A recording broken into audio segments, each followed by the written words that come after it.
আসসালামু আলাইকুম সুপ্রিয় দর্শক, পারস কুকিং চ্যানেলে আপনাদেরকে স্বাগতম জানাচ্ছি আরও একবার। কেমন আছেন সবাই? আশা করছি আল্লাহ পাকের রহমতে অনেক ভালো আছেন। আলহামদুলিল্লাহ আমরাও আল্লাহ পাকের রহমতে অনেক ভালো আছি। চলে এলাম নতুন আরেকটি রেসিপি নিয়ে। আজকে আমি আপনাদেরকে তৈরি করে দেখাবো একদম রেস্টুরেন্ট স্টাইলে ঝরঝরে egg chicken fried rice recipe. Chicken, egg এবং প্রন দিয়ে আজকের ফ্রাইড রাইসটা আমি তৈরি করে দেখাবো একদম রেস্টুরেন্ট স্টাইলে।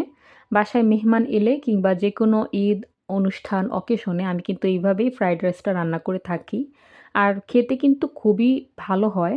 রেস্টুরেন্টের চেয়ে কোনো অংশে কম হয় না, বরং বেশি ভালো হয়। আর যদি একবার আপনারা শিখে যেতে পারেন তৈরি করা, তাহলে আর আপনাদের কাছে জিনিসটা ঝঞ্ঝাট মনে হবে না। খুব ইজিলি তৈরি করে ফেলতে পারবেন।